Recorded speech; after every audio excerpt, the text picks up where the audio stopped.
فرائض الرسالہ سورۃ الصاد تفسیر ابن کثیر۔ الحمدللہ رب العالمین والصلاة والسلام علی اشرف الانبیاء وسید المرسلین سیدنا محمد وعلی آلہ واصحابہ اجمعین۔ اللہم صل علی سیدنا محمد وعلی آل سیدنا محمد كما صليت على إبراهيم وعلى آل إبراهيم في العالمين إنك حميد مجيد۔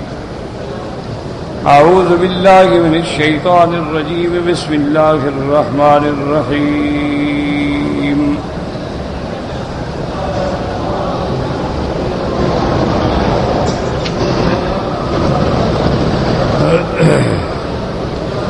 قل إنما أنا منذر وما من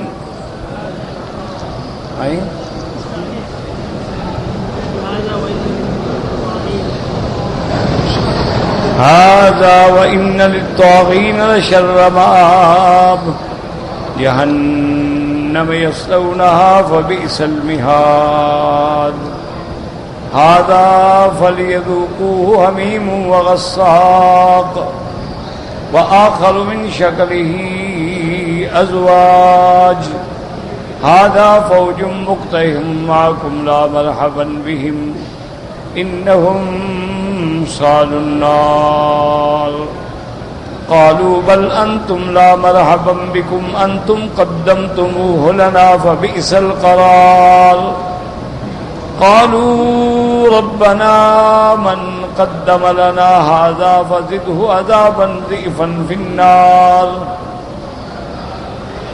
وقالوا ما لنا لا نرى رجالا كنا نعدهم من الأشرار اتخذناهم سخريا أم زاغت عنهم الأبصار ان ذلك لحق تخاصم اهل النار۔ آدھا پڑھا ہے میرے خیال میں، یہ پڑھا نہیں ہے، پڑھا ہے کل کا پڑھا ہوا ہے۔ عجیب بات ہے، تم نہیں آئے تو اس کا منع ہے کہ سبق نہیں پڑھا ہے۔ لا حول ولا قوة۔ قل انما انا منذر وما من اله الا الله الواحد القهار رب السماوات والارض وما بينهما العزيز الغفار قل هو نبأ عظيم انتم عنه معرضون ما كان لي من علم بالملأ الأعلى إذ يختصمون إن يوحى إلي إلا أنما أنا نذير مبين۔ اللہ تبارک و تعالی نے کلام مقدس کی ان آیات مبارکہ میں جو ہم نے پڑھی ہیں، سورۃ صاد کے اندر کے پہلے انبیاء علیہم السلام کا اللہ نے ذکر فرمایا، اور اس کے بعد پھر اللہ نے جنت کی صفتیں اور جنت والوں کی صفتوں کا ذکر فرمایا کہ جو انبیاء کی اطاعت کرتے ہیں، فرما برداری کرتے ہیں، ان کے حکم پہ چلتے ہیں، ان کے لیے اللہ نے جنتیں پیدا فرمائی ہیں جن کے دروازے ان کے لیے کھلے ہوں گے۔ جنت اور جنت والوں کے ذکر کے بعد پھر اللہ نے ذکر کیا اشقیاء کا، دوزخ اور دوزخ والے جو ہیں، جو انبیاء کے منکر ہیں۔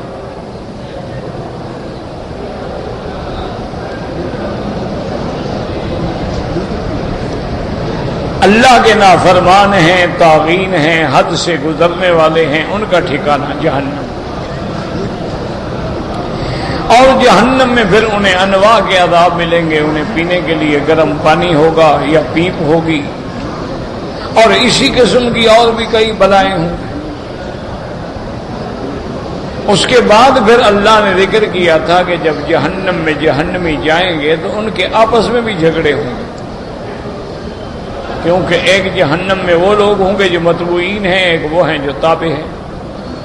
یعنی ایک وہ ہیں جو سردار ہیں، ایک ان کے تابع ہیں، ان کے بھی جہنم میں جھگڑے ہوں گے۔ وہ کہیں گے تم نے ہمیں برباد کیا ہے، اور وہ کہیں گے تم نے ہمیں برباد کیا ہے۔ بہرحال نتیجہ یہ ہے کہ وہ دونوں جہنم میں ہوں گے۔ پھر اللہ نے فرمایا کہ ان مشرکین کے خیال میں یہ بات آئے گی کہ بھی دنیا میں جن کو ہم برا کہتے تھے اور بڑا ان کے بارے میں ہم غلط یقین رکھتے تھے، وہ ہمیں نظر نہیں آ رہے، یا تو وہ جہنم میں ہیں اور ہماری آنکھ چوک گئی ہے، یا وہ جہنم میں نہیں ہیں۔ تو اصل وجہ یہ ہے کہ وہ جو جہنم سے محفوظ ہیں، جو ایمان لائے، ان کو اللہ تبارک و تعالی نے اپنی رحمتوں کے ساتھ جنت کا داخلہ نصیب فرما دیا۔ اسی طرح بعض روایات میں یہ بھی آتا ہے کہ ابو جہل جہنم میں جب ہوگا تو وہ کہے گا کہ مالی لا ارا بلالا و عمارا و صہیبا، کہ بھی بلال، عمار، صہیب نظر نہیں آ رہے ہیں۔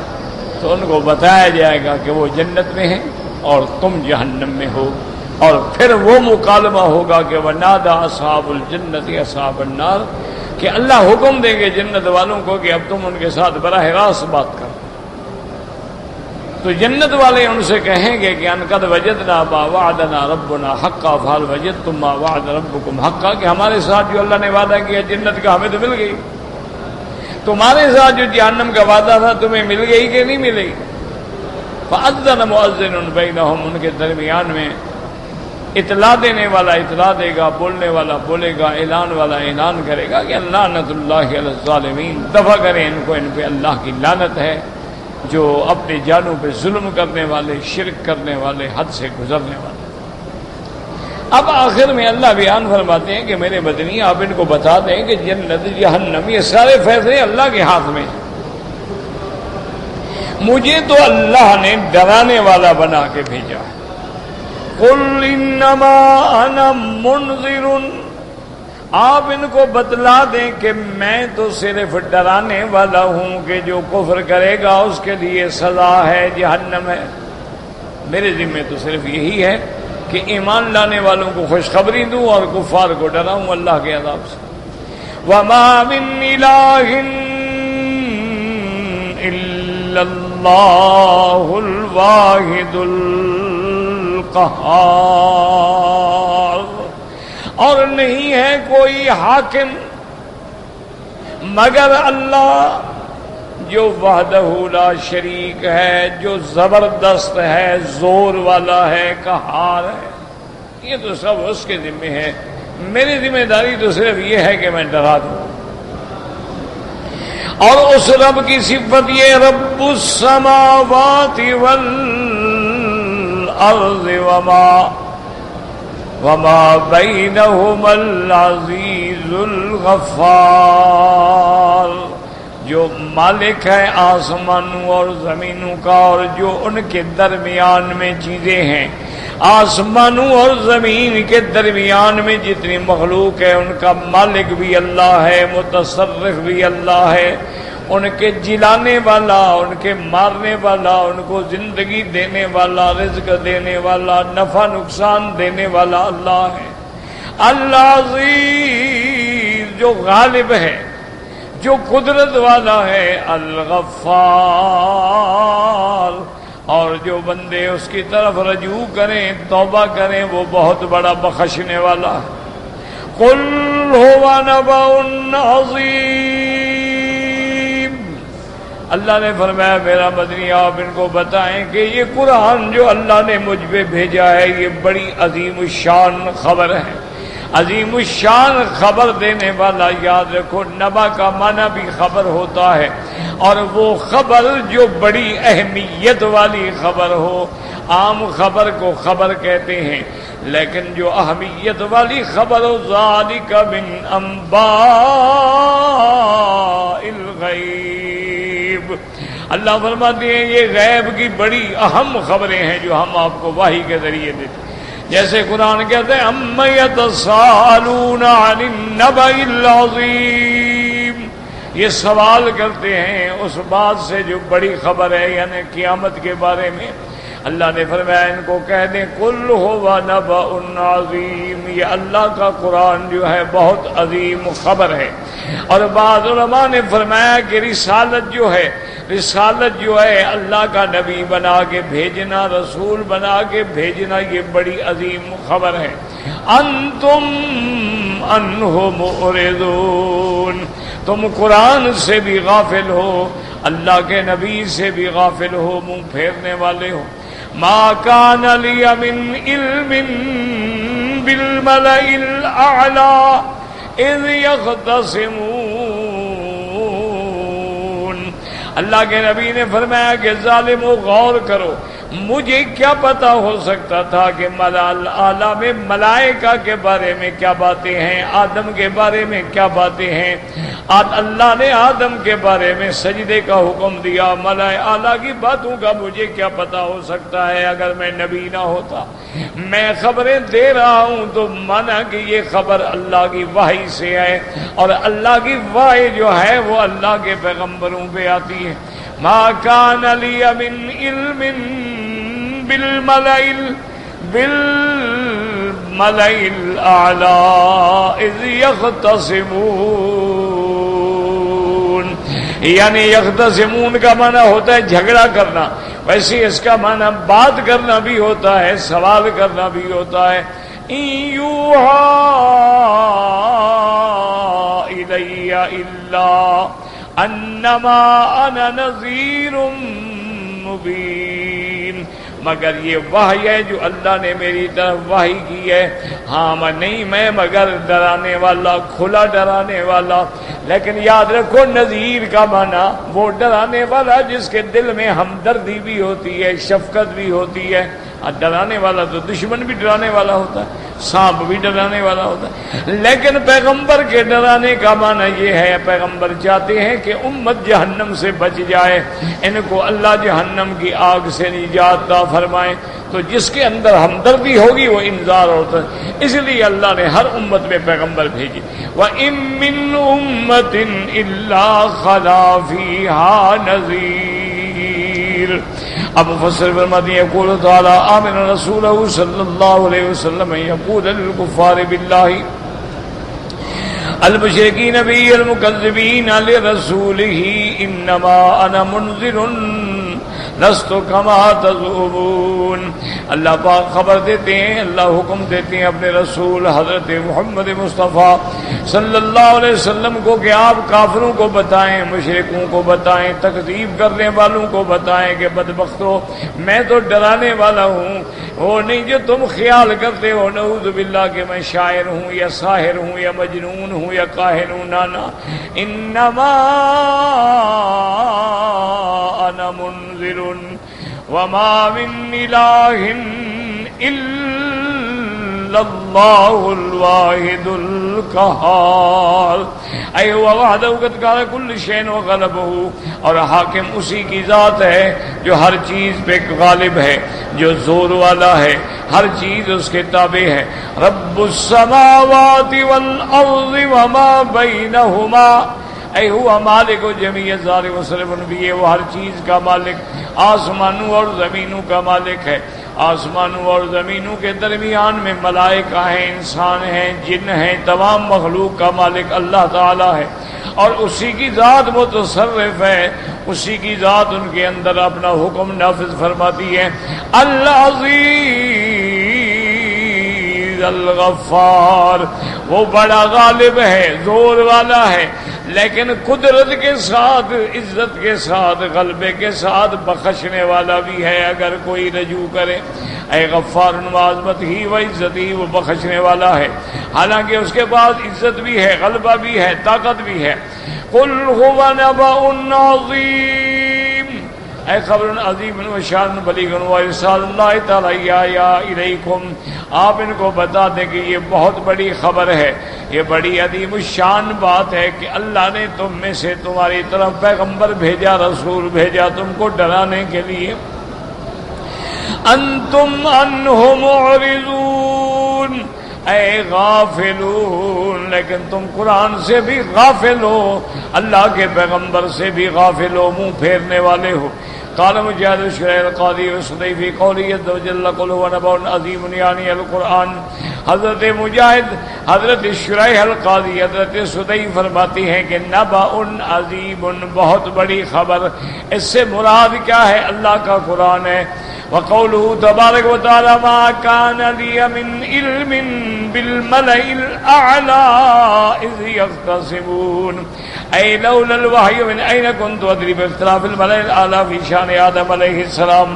یعنی اللہ کے پیغمبر نے بتلایا کہ ظالموں دیکھو، میں مکے میں پیدا ہوا، مکے میں زندگی گزاری، لبثت فیکم من عمری، میں نے اپنی عمر کے 40 سال تمہارے اندر گزارے، نہ میرے اسفار ہیں، نہ میں نے کہیں سے تعلیم حاصل کی، نہ اور کوئی دنیا میں خبر دینے کا ذریعہ ہے، اور پھر میں آسمانوں کی خبریں دیتا ہوں، ملائکہ کی خبریں، آدم کی خبریں۔ اللہ نے جو آدم کے بارے میں حکم دیا تو یہ دلیل ہے کہ یہ خبریں اللہ مجھے وحی سے دیتی ہیں، اور میں اللہ تبارک و تعالیٰ کا بھیجا ہوا سچا نبی۔ کیوں؟ اور تو کوئی ذریعہ نہیں ہے نا، آسمان کی خبریں کون دے سکتا ہے؟ فرماتے لولا الوحی، اگر وحی نہ ہوتی، اگر میرے اوپر اللہ وحی نہ بھیجے، من این کنت ادری، مجھے کیا پتا ہوتا کہ ملا الاعلی میں کیا اختلاف ہوا ہے۔ جب اللہ نے فرمایا وَإِذْ قَالَ رَبُّكَ لِلْمَلَائِكَةِ إِنِّي جَاعِلٌ فِي الْأَرْضِ خَلِيفَةً، جب اللہ نے ملائکہ سے فرمایا کہ میں زمین میں اپنا نائب بنا کے بھیجنا چاہتا ہوں، قالوا اتجعل فيها من يفسد فيها ويسفك الدماء، آپ اس کو بھیجیں گے جو زمین میں فساد کریں گے، خون بہائیں گے۔ نحن نسبح بحمدک ونقدس لک، ہم تیری تسبیح کہنے والے، تیری تقدیس کرنے والے، تیرا حمد کرنے والے۔ اللہ فرمائیں گے انی اعلم ما لا تعلمون، یہ اللہ کی اور ملائکہ کی بات ہے، اگر میں نبی نہ ہوتا تو تمہیں کہاں سے خبر دیتا، مجھے کیا پتا ہو سکتا تھا ایسی باتوں۔ یعنی فی شان آدم علیہ الصلوۃ والسلام اطلاع ابلیس مسجود له ومحاجته ربه تفسیرہ علیہ۔ اب جب اللہ نے حکم دیا کہ میرے ملائکہ جب میں آدم کو پیدا فرما لوں اس میں روح پھونک دوں تم اس کے سجدہ کرو، سب سجدے میں گر گئے، لیکن ابلیس نے سجدہ نہ کیا، ابلیس نے تکبر کیا، ابلیس نے اکڑ دکھائی، ابلیس نے فخر کیا، ابلیس نے اپنے آپ کو بہتر سمجھا۔ یہ ساری خبریں ملائے اعلیٰ سے تعلق رکھتی ہیں، اگر میں نبی نہ ہوتا تو یہ خبریں کہاں سے دیتا۔ یہاں فرماتی ہیں اس کے بعد وَأَمَّا الْحَدِيثُ الَّذِي رَوَاهُ الْإِمَامُ أَحْمَدُ قَالَ حَدَّثَنَا أَبُو سعيد مولا بني هاشم حدثنا جهدم اليمامي ان يحيى بن ابي كثير زيد بن سلام النبي صلى الله عليه وسلم عبد الرحمن بن عائش ان مالك بن يخام رضي الله تعالى عنه قال اهتبس علينا رسول الله صلى الله عليه وسلم ذات غداة من صلاة الصبح حتى كدنا نتراءى كرن الشمس فخرج سريعا وسبب صلى الله عليه وسلم ولما سلم قال كما أنتم ثم أقبل إلينا فقال۔ اس حدیث مبارک میں آتا ہے حضرت معاذ رضی اللہ تعالیٰ عنہ فرماتے ہیں کہ حضور کو باہر آنے میں دیر ہو گئی فجر کی نماز کے لیے، حتیٰ کہ قریب تھا کہ سورج نکل آئے گا، اتنا یعنی روشنی پھیلنے والی تھی۔ ہم حیران ہو گئے، خدا خیر کرے کہ حضور صلی اللہ علیہ وسلم کو اتنا دیر کیوں ہو گئی۔ اس کے بعد دیکھا تو حضور تشریف لے آئے، ثم اقبل علینا، حضور صلی اللہ علیہ وسلم تشریف لے آئے، فصوب بالصلاۃ، آپ نے نماز کو حکم دیا کھڑا ہونے کا، وصلی، نماز پڑھی، وتجود فی صلاتی، اور آپ نے نماز میں مختصر قرات فرمائی، یعنی لمبی قرات نہیں کی۔ فلما سلم، جب سلام پھرا، قال کما انتم، آپ نے فرمایا بیٹھے رہو، جیسے تم بیٹھے اسی طرح بیٹھے رہو۔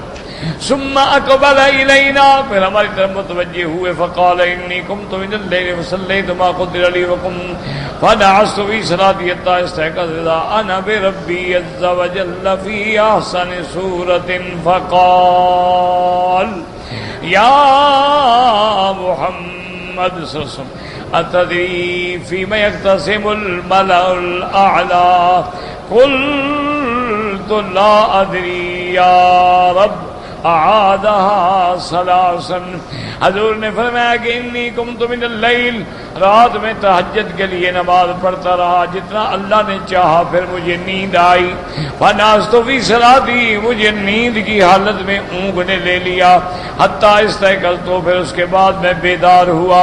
تو اسی نیند اور بیداری کی کیفیت میں نے دیکھا کہ میرا رب تبارک و تعالیٰ اپنے شان والے جمال و کمال کے ساتھ میرے سامنے ہیں. وقال یا محمد، اور اللہ مجھے فرماتے ہیں محمد مصطفیٰ صدیق، کیا تمہیں پتہ ہے کہ ملائکہ اعلیٰ میں کس بات کا جھگڑا ہو رہا ہے؟ قلت لا ادری یا رب، میں نے کہا یا اللہ میں نہیں جانتا کہ ملائکہ آپس میں کس بات کا مکالمہ کر رہے ہیں. اللہ نے 3 دفعہ فرمایا اور میں نے بھی 3 دفعہ کہا. فرأيته وضع كفه بين كتفي حتى وجدت برد أنامله بين صدري فتجلى لي كل شيء. اس کے بعد اللہ تبارک و تعالیٰ نے اپنی ہتھیلی جو تھی میرے 2 کندھوں کے درمیان میں رکھی. جیسے اس کی شان کو زیبا ہے اللہ تبارک و تعالیٰ کی جو صفتیں ہیں، ہمارا ایمان ہے بغیر کسی تعطیل کے، بغیر کسی تمثیل کے، بغیر کسی تشبیہ کے. اب حتیٰ کہ حضور فرماتے ہیں حتیٰ کہ میں نے ہاتھ کی ٹھنڈک محسوس کی، میرے سینے میں وہ ٹھنڈک آئی. فتجلی لی کل شیء، ہر چیز مجھ پہ روشن ہو گئی. وعرفت فقال یا محمد، اب ہر چیز میرے سامنے ہے. اللہ نے فرمایا میرا محمد مصطفیٰ اب بتاؤ کہ ملائکہ اعلیٰ میں ملائکہ کس بات کے مکالمہ کریں. قلت الکفارات، کہ ملائکہ ان چیزوں میں بحث کر رہے ہیں کہ کون کون سی چیزیں ہیں جو انسان کے گناہوں کو مٹا دیتی ہیں، کفارہ بن جاتی ہیں. قال وما الکفارات، وہ کفارات کیا ہیں؟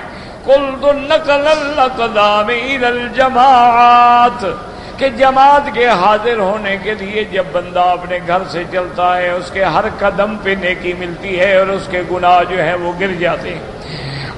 والجلوس فی المساجد بعد الصلوات، اور جو لوگ نماز پڑھنے کے بعد مسجد میں بیٹھے ہیں، مغرب پڑھ لی ہے اب مسجد میں بیٹھے ہیں کہ عشاء پڑھیں گے، تو یہ چیزیں جو ہیں یہ بھی گناہوں کو مٹانے والی ہیں. وَإِسْبَاغَ الْوُضُوءِ عِنْدَ الْكَرِيهَاتِ، اور پوری طرح وضو کرنا عند الکریہات، کیا مانا؟ مشقت کے وقت میں کہ ٹھنڈ ہے زبردست لیکن وہ اچھی طرح وضو کر رہا ہے کہ کوئی جگہ میری جو ہے خالی نہ رہ جائے. تو یہ چیزیں جو ہیں یہ بھی گناہوں کے مٹانے والی ہیں. قال وما الدرجات، اور کون سی چیزیں ہیں جو بندے کی نیکی میں درجات کو بلند کرنے والی ہیں؟ حضور فرماتے ہیں میں نے کہا اطعام الطعام، مسکینوں کو کھانا کھلانا.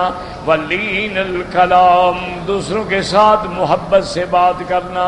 والصلاۃ والناس نعام، اور اس وقت نماز پڑھنا جب لوگ سو رہے ہوں. یہ چیزیں ہیں جو بندے کے درجات کو بلند کر دیتی ہیں. قال صل، اللہ نے فرمایا اچھا مانگ محمد مصطفیٰ کیا مانگتے ہو؟ قل تو پھر میں نے دعا مانگی اللہم انی اسألک فعل الخیرات وترک المنکرات وحب المساکین وان تغفر لی وترحمنی. اللہ تبارک و تعالیٰ سے آپ نے خیرات اور منکرات کا ہٹنا بچنا، مساکین کی محبت، مغفرت اور رحمت مانگی.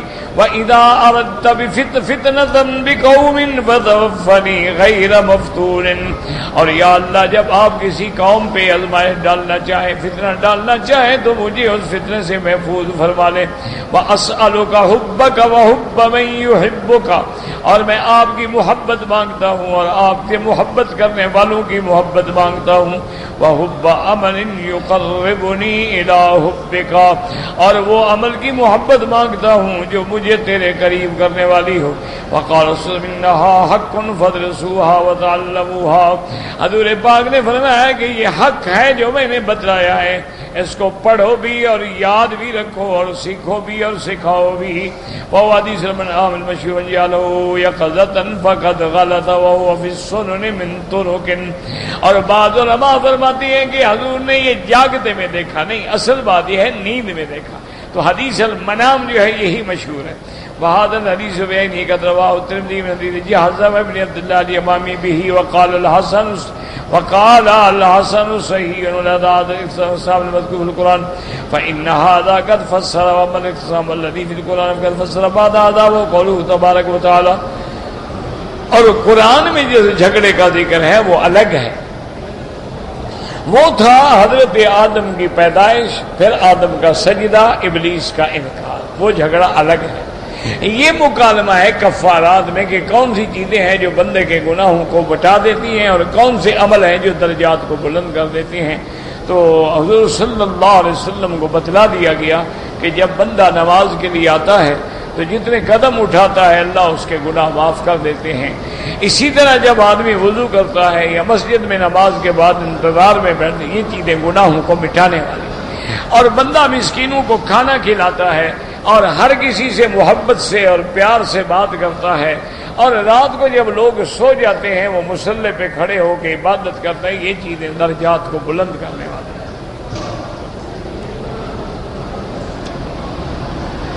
اذ قال ربك للملائكة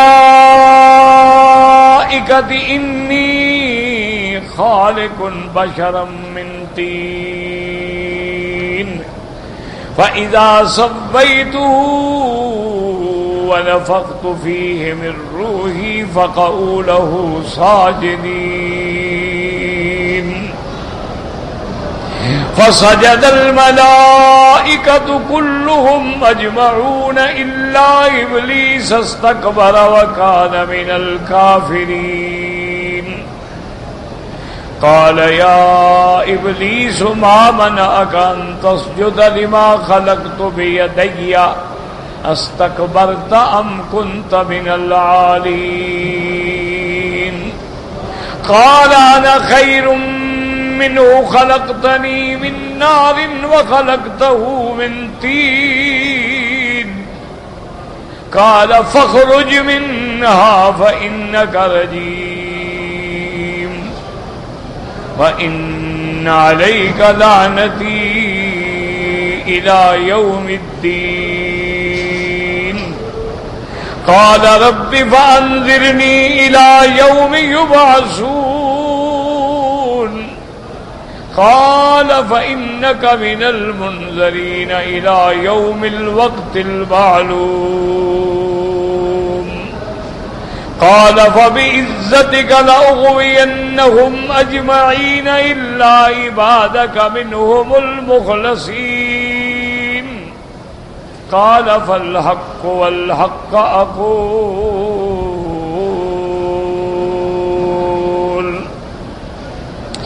لأملأن جهنم منك وممن تبعك منهم أجمعين. قل ما أسألكم عليه من أجر وما أنا من المتكلفين إن هو إلا ذكر للعالمين وَلَتَعْلَمُنَّ نَبَأَهُ بَعْدَ حِينٍ. اللہ تبارک و تعالی نے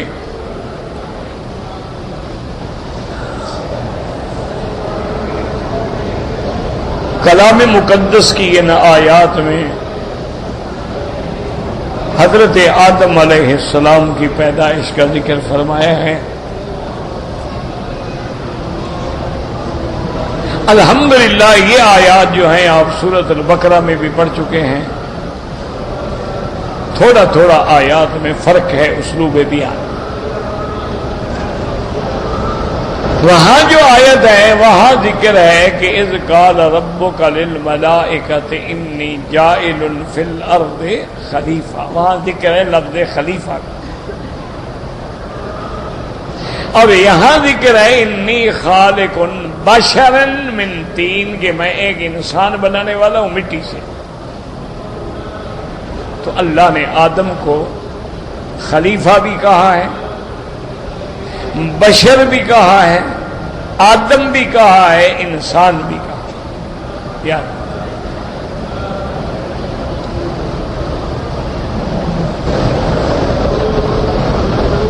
یا آدم اسکن، آدم کا نام آیا.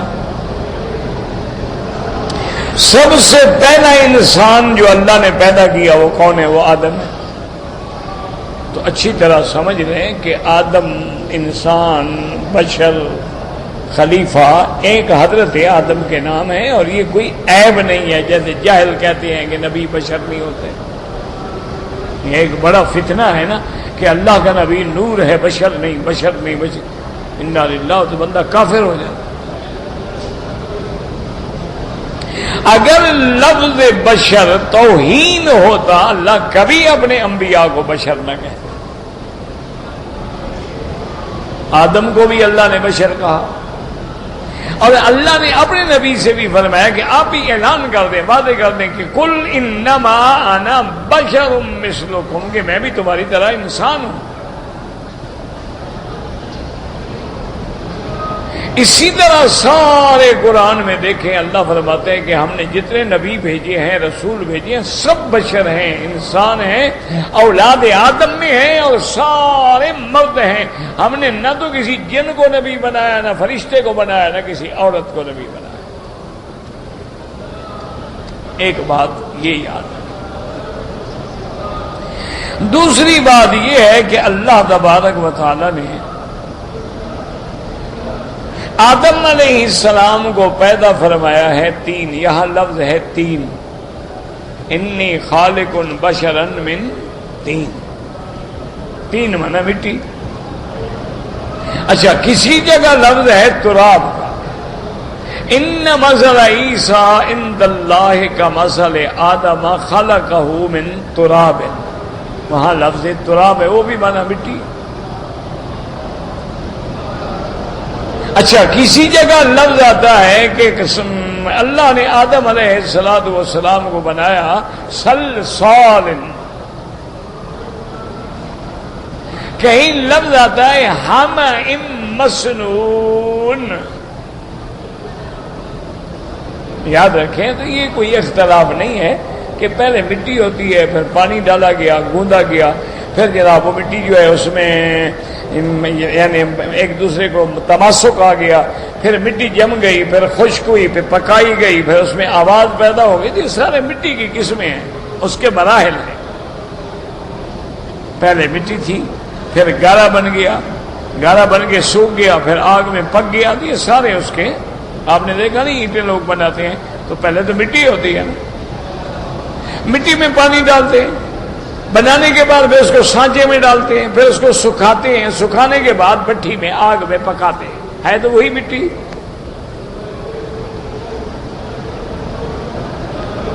اور دوسری بات قرآن نے یہ کہا کہ ہم نے حکم دیا کہ جب آدم کو میں پیدا کروں اور اس میں اپنی طرف سے جان ڈال دوں، روح ڈال دوں، تو اس کو سجدہ کریں.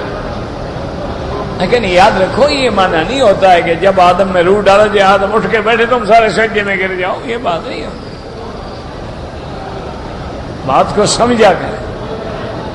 لوگوں کو مغالطہ لگ جاتا ہے. جیسے قرآن میں آتا ہے کہ اللہ تبارک و تعالی، لا حول ولا قوت الا باللہ، جب کسی چیز کا ارادہ فرما لے، انما امرہ اذا اراد شیئا ان یقول له کن فیکون، کہ اللہ حکم دیتے ہیں ہو جا، ہو گیا. اب اس کا معنی یہ نہیں ہوتا کہ اللہ نے حکم دیا ہو جا بس فوری ہو گیا. یہ بھی غلط فہمی ہے. یاد رکھو، لوگوں کو سمجھنے میں غلطی لگتی ہے.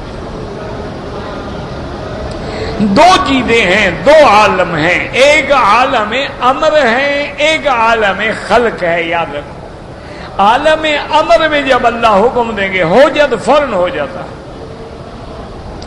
عالم خلق میں جب اللہ حکم دیں گے ہوگا، لیکن ہوگا تدریجیاً. مثلا اللہ نے ارادہ کیا کہ اس بندے کو بچہ دے دو، اب بچہ پیٹ میں آئے گا، 9 مہینے پیٹ میں رہے گا، اس کے بعد پیدا ہوگا، اس کو تو 9 مہینے لگ گئے. اسی طرح جب اللہ نے ارادہ کیا آسمان اور زمینوں کو بنانے کا تو 6 دن لگ گئے. والذی خلق السماوات والارض وما بینہما فی 6 ایام.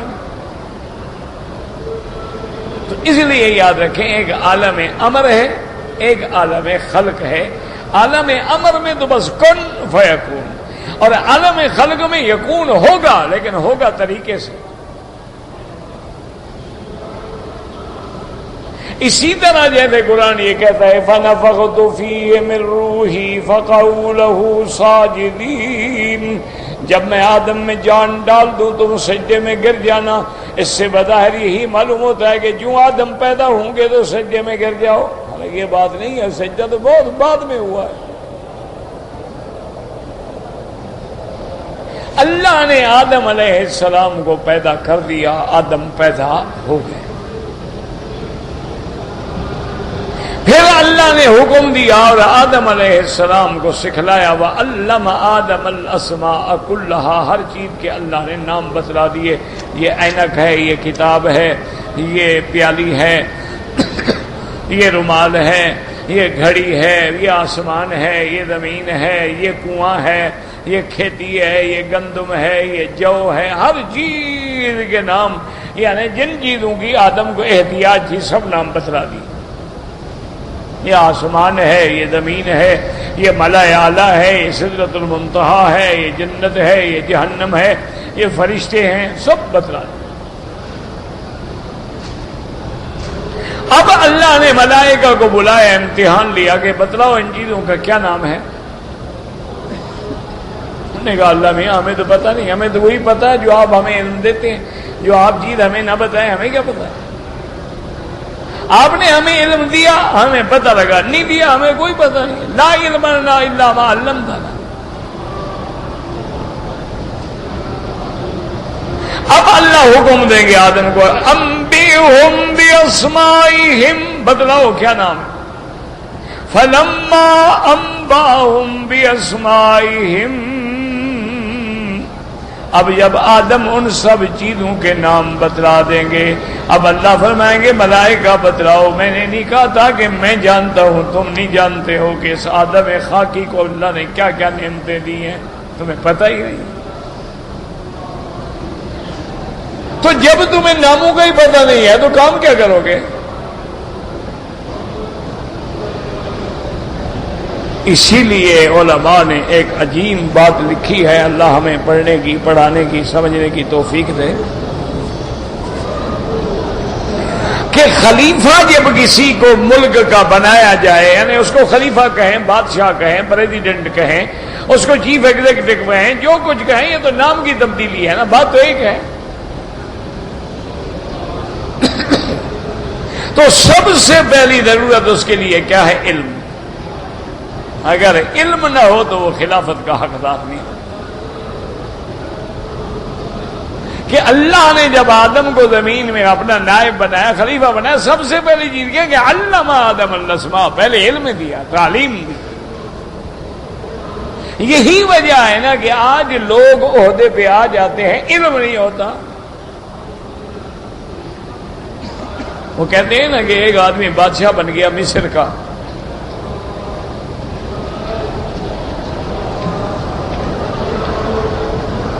وہ کوئی غلام تھا، ہارون الرشید نے اس کو مصر کا بادشاہ بنا دیا، اور ہارون الرشید کہتے تھے کہ میں نے قسم کھائی تھی کہ اللہ نے مجھے اگر کبھی طاقت دی نا، کبھی خلافت دی، کبھی موقع دیا، تو میں مصر والوں پر ایسے بندے کو بادشاہ بناؤں گا جو بالکل احمق ہوگا، جاہل ہوگا، چونکہ یہ ایسی قوم ہے، یہ ایسے لوگ ہیں کہ موسیٰ علیہ السلام کے ساتھ بھی لڑتے رہے اور کہتے ہیں کہ جاؤ تم جاؤ، خدا جانے۔ یہ عجیب قوم ہے، ان پہ ایسا جاہل آدمی میں بھیجوں گا۔ وہ آ گیا، اچھا خدا کی شان ہے، اس سال بارش نہ ہوئی، دریا میں پانی نہ آیا، فصل تباہ ہو گئے۔ لوگ فریاد لے کے بادشاہ کی دربار میں آئے کہ جناب ہمارے اس دفعہ فصل تباہ ہو گیا ہے، کوئی آبادی نہیں ہوئی، مہربانی کر کے لگان اور ابیانے اور ٹھیکے اور ٹیکس جتنے ہیں سارے ہمیں معاف کریں، ہم کہاں سے دیں؟ جب آبادی نہیں ہے تو ادا کہاں سے کریں؟ ساری کپاس ہماری جو ہم نے کپاس کاج کی، ساری کپاس خشک ہو کے مر گئی۔ تو آپ نے سنا اور کہا اچھا بے وقوف ہو، اگر کپاس تمہاری خراب ہو گئی تم نے اون کاشت کیوں نہیں کی؟ کیوں کی کپاس تم نے کاشت؟ جاؤ سارے جرمانے بھرو۔ تمہیں چاہیے تھا تم اون کاشت کرتے. اب اون پاگل، اون کاشت تھوڑی ہوتی ہے، وہ تو جانور کے اوپر جو ہوتی ہے اس کو اون کہتے ہیں. وہ کوئی اون زمین میں تو نہیں لگائی جاتی نا. تو اس لیے سب سے پہلی چیز یہ ہے کہ کرسی پہ اس کو بٹھائیں، وہ خلیفہ بنے، وہ بادشاہ بنے کہ جس کو اللہ نے علم سے نوازا. یہی وجہ ہے نا کہ دیکھو حضور کے بعد ابو بکر بنا کہ اعلم الناس، سب سے بڑا علم والا. حضرت ابو بکر کے بعد حضرت عمر آئے کہ محدث. حضور نے فرمایا یہ وہ بندہ ہے کہ اللہ اگر مجھ پہ نبوت کا دروازہ بند نہ کر دیتے عمر کو بھی نبی بناتے. اور حضرت عمر کا مقام یہ ہے کہ وہ کبھی کبھی زمین پر جو رائے دیتے ہیں، جو فیصلہ کرتے ہیں، اللہ عرش سے قبول فرما لیتے.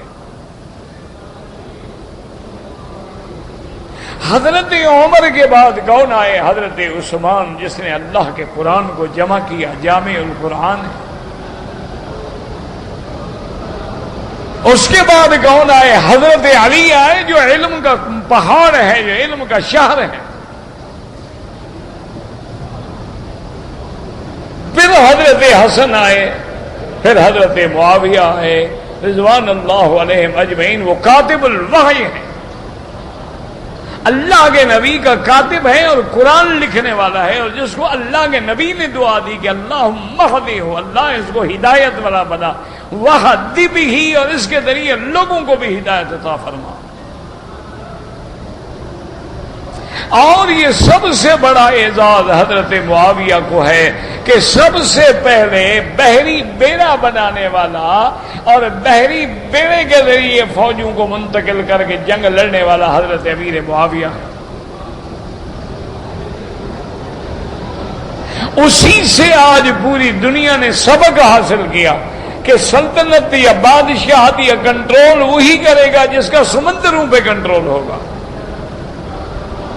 جس کے بیڑے کم طاقتور ہوں گے، جس کے بعد بحری قوت ہوگی، وہ کامیاب ہوگا. تو اس لیے سب سے پہلی چیز جو ہے علم ہے کہ اللہ نے آدم کو علم دیا.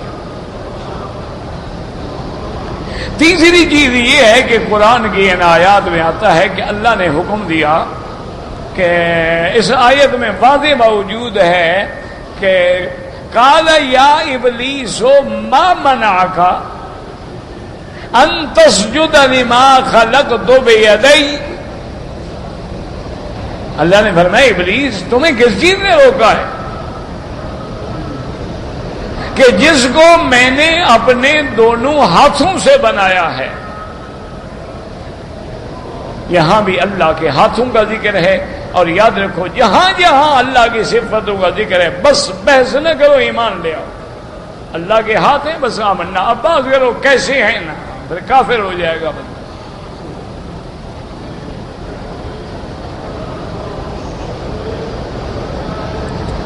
اللہ تبارک و تعالی نے فرمایا کہ قیامت والے دن یوم یکشف عن ساق بس آمنا باللہ. اب کہیں جی پنڈلی کیسے ہوگی، بس کافر ہو جائیں. تمہیں انسان کا علم نہیں ہے تو خدا کے بارے میں کیسے بات کرتے ہو؟ جو کہا ہے اس پر ایمان. اور اس سے یہ بھی پتہ چلا کہ انسان اتنا عظیم قوم ہے، بشر اتنی اونچی شان والا ہے کہ جس کو اللہ نے اپنے ہاتھوں سے بنایا ہے. فرشتوں کو تو ہاتھوں سے نہیں بنایا، جبریل کو تو ہاتھوں سے نہیں بنایا، میکائیل کو تو نہیں بنایا، وہ تو حکم دیا ہو گیا ہو گئے. لیکن بشر اتنی اونچی شان والا ہے کہ اللہ فرماتے ہیں جس کو میں نے اپنے دونوں ہاتھوں سے بنایا. پھر یہ بھی نہیں فرمایا کہ ایک ہاتھ سے فرمایا، دونوں ہاتھوں سے بنایا.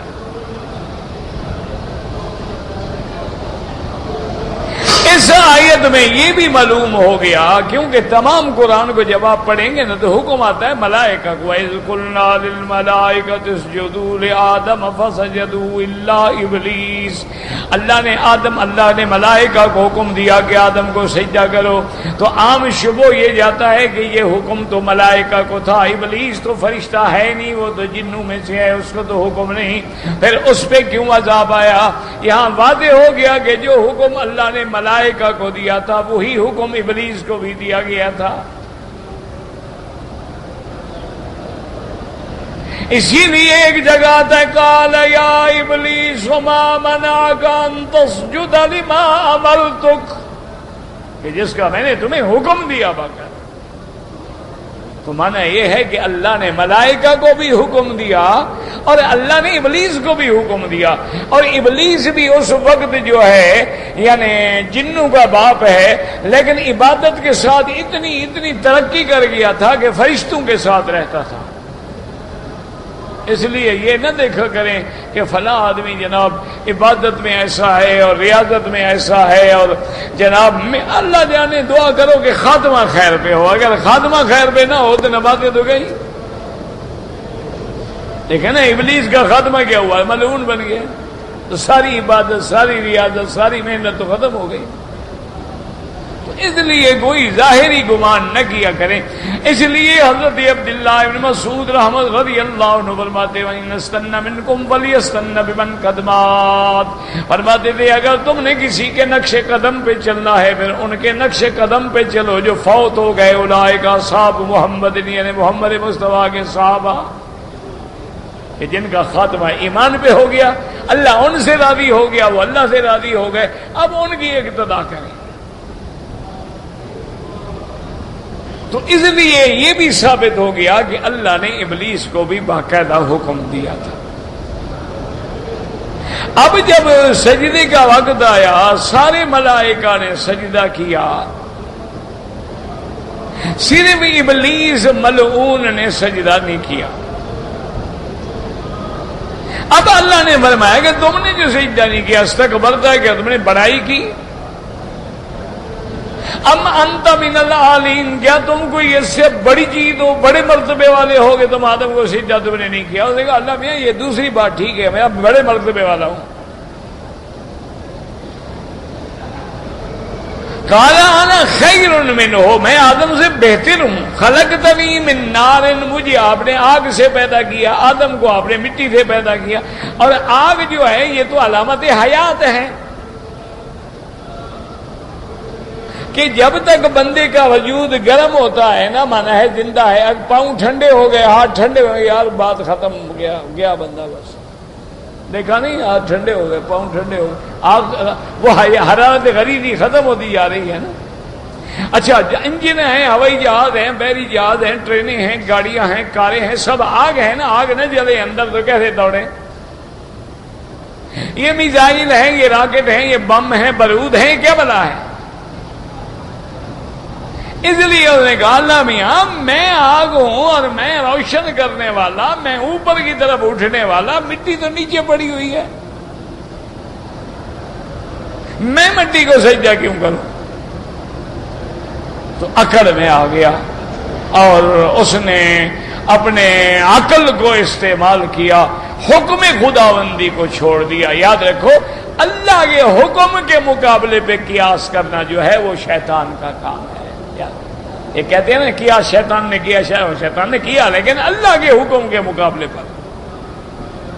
ایک یہ ہے کہ حکم خداوندی موجود نہیں ہے، حدیث میں نہیں ہے، اجماع میں نہیں ہے، تو اب قیاس کریں گے، کہاں وہ اور کہاں ابلیس کا قیاس۔ ضد میں آ کر مولوی ایک دوسرے کو ابلیس بنا دیتے ہیں، انا للہ و انا الیہ راجعون۔ بھائی ایک اللہ کے قرآن کا حکم موجود ہے، بات ختم ہو گئی، پھر قیاس کیا مطلب؟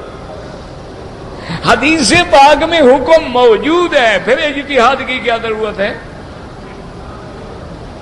اجتہاد تو وہاں ہوگا کہ حکم قرآن میں موجود نہیں ہے، حدیث میں بھی موجود نہیں ہے، اجماع صحابہ میں بھی موجود نہیں ہے۔ اب دیکھو نا جو ایک دوسرے کو آپ بلڈ دیتے ہیں، خون دیتے ہیں، حضور کے زمانے میں یہ تھا؟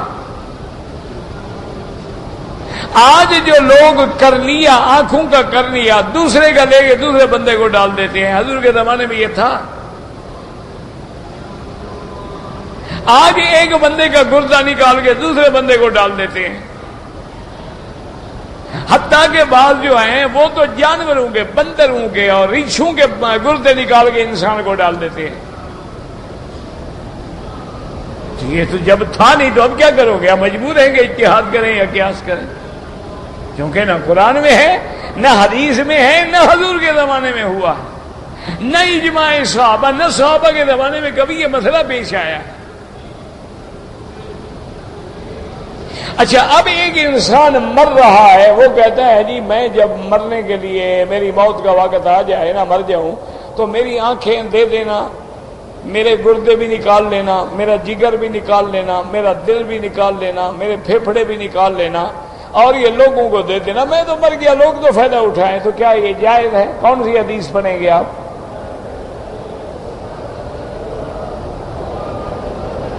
کیا اس کو وصیت کرنا جائز ہے؟ اچھا، یہ ساری چیزیں اس کا ملک ہیں یا اس کے بعد اللہ کی امانت ہیں؟ اس لیے ہمیشہ یاد رکھیں، ایک دوسرے پہ اعتراض نہ کیا کریں. جہاں قرآن میں آتا ہے کہ وہ باپ دادے کی تقلید کرتے، وہ تو کافر تھے، کافروں کی تقلید کرتے تھے، وہ تو ہم بھی کہتے ہیں کفر ہے. ائمہ کی تقلید کرنا الگ بات ہے، توحید کے مقابلے پہ باپ دادے مشرکین کی تقلید کرنا الگ بات ہے. ایک دوسرے کو کافر اور مشرک تو نہ بناؤ خدا کے لیے. اللہ تبارک و تعالی ہدایت کے فیصلے کرے.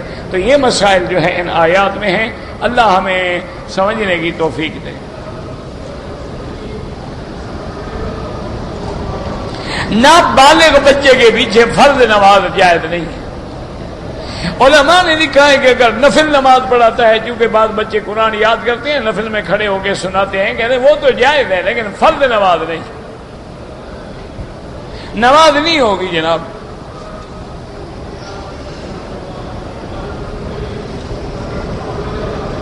اگر سال پورا نہیں ہوا، ہولان ہول کامل نہیں ہوا، 2 مہینے پہلے ہم زکوٰۃ دے دیں. میرا بھائی، جب تک سال پورا نہیں ہوا زکوٰۃ فرض ہی نہیں ہوئی. دیکھو نا، جیسے مثلا آپ کہیں کہ یار عشاء کی نماز پڑھ کے ہم 2 رکعت فجر کی بھی پڑھ لیتے ہیں، پتہ نہیں نیند آ جائے، تو جب وقت ہی نہیں آئے تو نماز کیسے پڑھو گے؟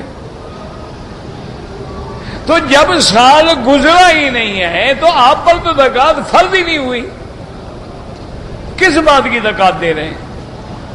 ہاں، ایک بندہ ہے، اس کو پتا ہے کہ میری آمدنی 10 لاکھ 15 لاکھ 10 لاکھ 15 لاکھ سالانہ ہوتی ہے، سالانہ زکوٰۃ دیتا ہے. اب اگر اس نے 2 مہینے پہلے دے دی، ٹھیک ہے، اس کو پتا ہے کہ میری آمدنی اتنا ہوتی ہے ہر سال.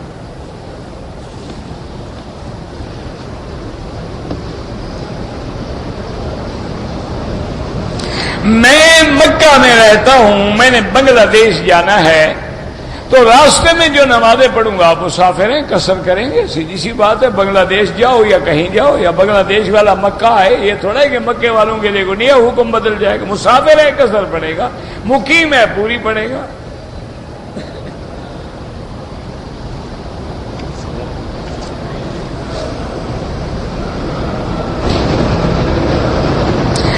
کہتے جی کہ ہم ہوٹل میں کام کرتے ہیں، کبھی کبھی حاجی جو رہنے والے ہوتے ہیں وہ اپنی یہ کرسی بیٹھنے والی ہے، سٹول ہے، یا کوئی جانماز ہے، وہ خود چھوڑ جاتے ہیں. آپ لے لیں، کوئی بات ہے.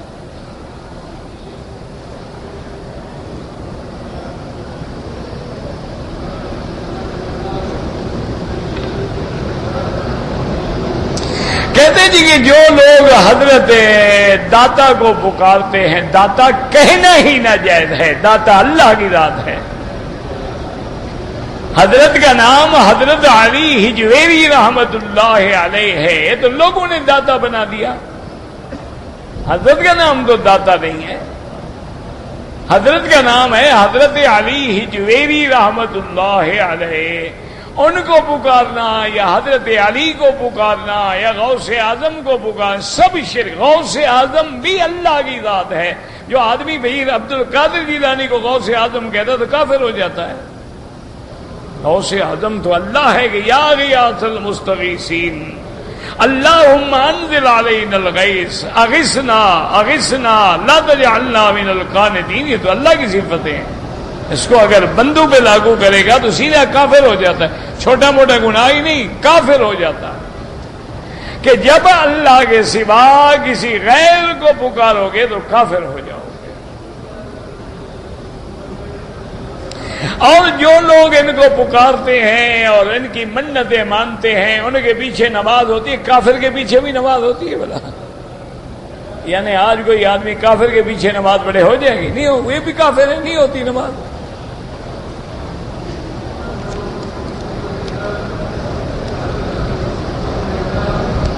کہتے ہیں جی کہ ابلیس کو سجدہ نہ کرنے کی وجہ سے جنت سے نکال دیا گیا. پھر اس نے آدم علیہ السلام کو جنت میں جا کے کیسے بہکایا؟ کوئی جنت میں نہیں گیا. اب جو تمہیں بہکاتا ہے تمہارے گھر آتا ہے، ملتا ہے رات کو آپ کو؟ نہیں. آج کل جتنوں کو لوگ شیطان بھٹکا رہا ہے تمہیں ملتا ہے؟ تمہارے گھر آتا ہے؟ کوئی کمرہ رکھا ہوا ہے اس کے لیے، کوئی سیٹ رکھی ہوئی ہے، پلنگ رکھا ہوا ہے، کیا رکھا ہوا ہے؟ وہ دور سے بیٹھے بیٹھے وسوسہ ڈال دیتے ہیں، اس کو آنے کی ضرورت ہی نہیں. وسوس لہم الشیطان، قرآن کہتا ہے اس نے وسوسہ ڈالا. تو تم جانے کے لیے کیوں پریشان ہو گئے ابلیس کیسے پہنچ گیا؟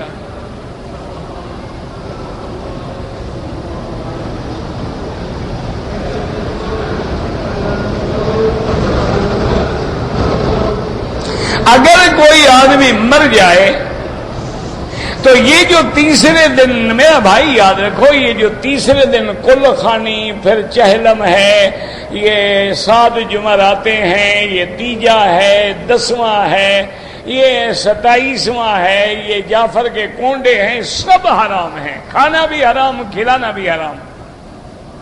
اپنے حلال کو حرام نہ کیا کرو. اگر تمہیں مرنے والے سے ہمدردی ہے پورا مہینہ خیرات کرو. پر یہ کیا مطلب ہے کہ تیسرے دن خیرات کرو؟ چوتھے دن کیوں نہیں کرتے؟ 5ویں دن کیوں نہیں کرتے؟ 8ویں دن کیوں نہیں کرتے؟ ضروری جمعرات کرنا ہے، جمعہ کے دن کیوں نہیں کرتے؟ جمعہ کا دن تو جمعرات سے افضل ہے.